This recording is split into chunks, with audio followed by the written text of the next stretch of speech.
Assalamualaikum warahmatullahi wabarakatuh. Sahabat TV online yang budiman, dalam video kali ini kita akan menceritakan tentang kisah Nabi Zulkarnain, sang raja pertama dan penakluk Yajud dan Majus. Nabi Zulkarnain merupakan salah seorang nabi yang tidak termasuk dalam urutan nabi yang harus kita ketahui. Di dalam Al-Quran sendiri, Nabi Zulkarnain disebut dan diceritakan pula kisahnya dalam surat Al-Kahfi. Nabi Zulkarnain adalah nabi yang hidup di masa Nabi Ibrahim alaihi salam. Nama Zulkarnain sendiri adalah sebuah julukan seorang raja. Keterangan ini diperkuat oleh ayat dalam Al-Quran. Allah berfirman, "Sungguh kami telah memberikan kepadanya kedudukan di bumi, dan kami telah memberikan jalan kepadanya untuk mencapai segala sesuatu." Quran Surat Al-Kahfi, ayat 84. Nabi Zulkarnain adalah salah seorang dari dua raja adil dan bijaksana yang pernah ada di bumi. Menurut kisah dari Ubaid bin Umayyah, Nabi Zulkarnain adalah sepupu Nabi Khidir dari pihak ibu. Kemudian Nabi Khidir juga menjadi menteri sekaligus penasihat Nabi Zulkarnain alaihi salam. Nabi Zulkarnain pernah melakukan ibadah haji bersama Nabi Khidir dengan berjalan kaki. Saat Nabi Ibrahim mengetahui kehadirannya, beliau langsung keluar dari kota Mekah untuk menemuinya dan mendoakannya. Lalu, Allah Subhanahu wa Ta'ala menundukkan awan yang bisa membawanya kemana saja ia mau. Setelah bertemu dengan Nabi Ibrahim, menurut tafsir Ibnu Katsir, Nabi Zulkarnain melakukan tawaf bersama dengan Nabi Ibrahim dan melakukan kurban. Petualangan dan pengembaraan Nabi Zulkarnain bermula saat beliau melakukan perjalanan ke arah barat dan menemukan umat yang tak beragama.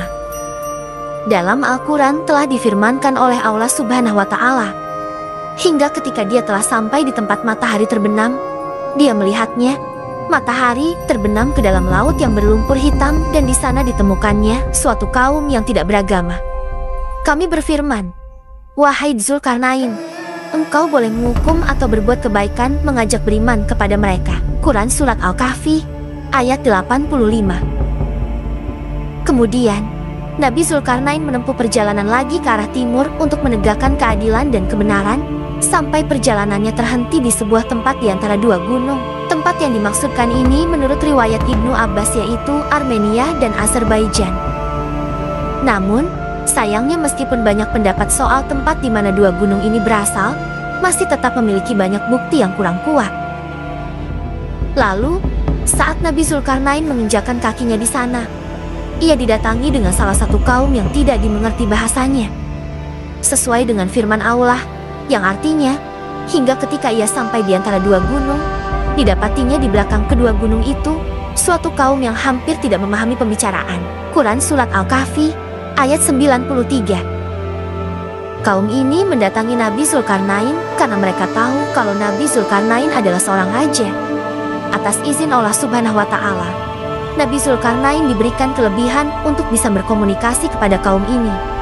Kaum ini kemudian berkata kepada Nabi Zulkarnain, "Wahai Zulkarnain, sesungguhnya Yajud dan Majus itu makhluk yang berbuat kerusakan di bumi. Maka bolehkah kami membayarmu imbalan agar engkau membuatkan dinding penghalang antara kami dan mereka?" Quran Surat Al-Kahfi, ayat 94. Kemudian Nabi Zulkarnain berkata, "Apa yang dianugerahkan Tuhan kepadaku lebih baik daripada imbalanmu. Maka bantulah aku dengan kekuatan agar dapat membuatkan dinding penghalang antara kamu dan mereka." Quran Surat Al-Kahfi, ayat 95.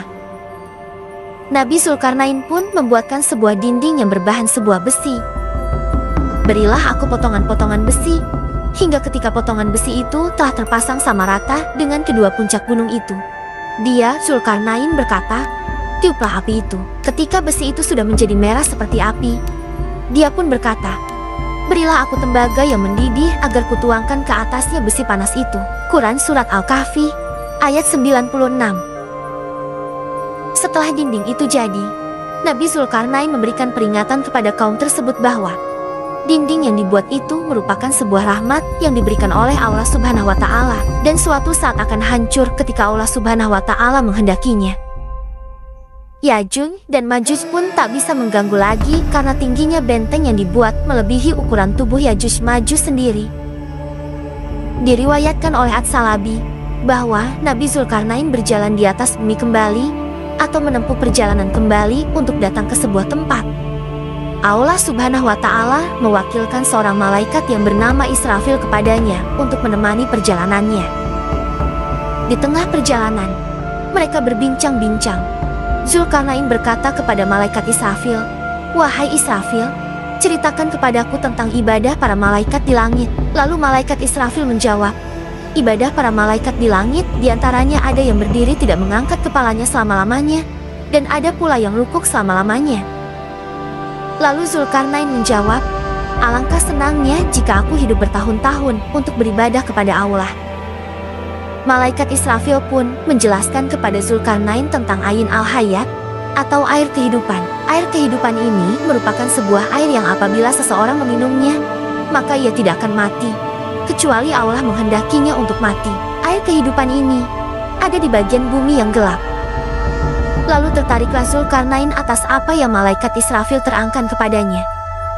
Zulkarnain pun mengumpulkan beberapa alim ulama pada zaman itu dan bertanya, "Di manakah tempat bumi gelap itu?"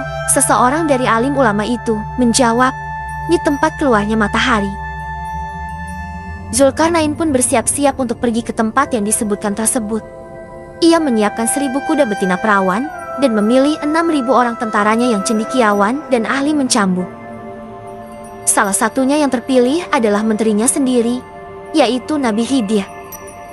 Perjalanan mereka menjumpai matahari, yaitu ke arah kiblat atau arah barat. Selama 12 tahun perjalanan, mereka tidak berhenti sama sekali, sehingga sampailah mereka di tepi bumi yang gelap itu.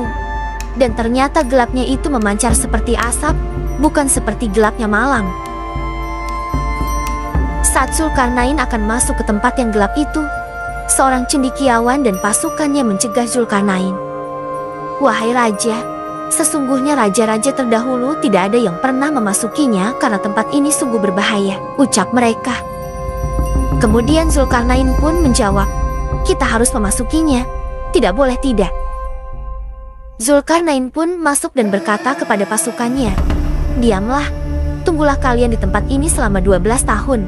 Jika setelah 12 tahun aku datang kepada kalian, maka kedatanganku dan penungguan kalian adalah baik. Dan jika aku tidak datang kembali kepada kalian, maka pulanglah ke negeri asal kalian." Zulkarnain pun bertanya kepada malaikat Israfil, "Apakah kita bisa melihat kawan kita dalam kegelapan ini?" Malaikat pun menjawab, "Tidak bisa. Akan tetapi aku akan memberimu sebuah merjan atau mutiara. Jika merjan itu di atas bumi, maka mutiaranya akan menjerit dengan keras, sehingga kawan kalian yang tersesat di jalan bisa kembali kepada kalian." Di tempat itu, mereka melakukan pencarian selama 18 hari. Kemudian, ketika mereka semua sibuk mencari, lalu Allah Subhanahu wa Ta'ala memberikan wahyu kepada Nabi Khidir tentang keberadaan air kehidupan itu. Sesungguhnya Ain al-Hayat itu berada di sebelah kanan jurang. Setelah mendengar wahyu itu, Nabi Khidir berkata kepada Zulkarnain dan pasukannya, "Berhentilah kalian di tempat kalian masing-masing. Janganlah kalian meninggalkan tempat kalian, sehingga aku datang pada kalian." Nabi Khidir pun menghampiri jurang yang diwahyukan oleh Allah Subhanahu wa Ta'ala kepadanya. Kemudian, Nabi Khidir turun dari kudanya, melepas pakaiannya, dan turun ke Ain al-Hayat tersebut. Ia mandi dan meminum air kehidupan itu, maka ia merasakan airnya lebih manis daripada madu. Setelah itu Nabi Khidir keluar dan menemui Zulkarnain, sedangkan Zulkarnain sendiri tidak mengetahui apa yang terjadi pada Nabi Khidir. Setelah 40 hari berada di tempat itu, kemudian tiba-tiba muncul sebuah cahaya seperti kilat, dan cahaya itu terlihat oleh Zulkarnain. Cahaya itu berasal dari pasir yang berwarna merah, dan terdengarlah suara gemercik di kaki kuda. Lalu, Zulkarnain bertanya kepada malaikat Israfil. Malaikat Israfil pun menjawab, "Gemercik ini adalah suara benda. Jika kau mengambilnya, kau akan menyesal. Dan jika pula kau tidak mengambilnya, kau akan menyesal." Maka akhirnya, pasukan Zulkarnain pun mengambil sedikit dan keluar dari tempat gelap itu.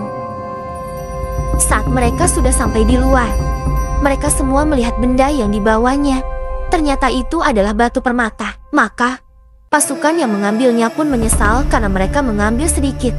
Demikianlah dengan pasukan yang tidak mengambilnya. Mereka juga menyesal karena tidak mengambilnya. Perjalanan ini diakhiri dengan penemuan batu permata itu saja. Belum ada yang tahu sampai sekarang di mana sebenarnya tempat yang didatangi oleh Zulkarnain ini.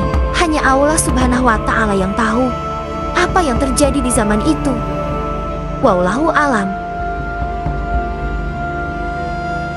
Demikian kisah ini. Semoga kita dapat memetik hikmahnya. Terima kasih dan sampai jumpa pada video kisah Islami berikutnya. Assalamualaikum warahmatullahi wabarakatuh.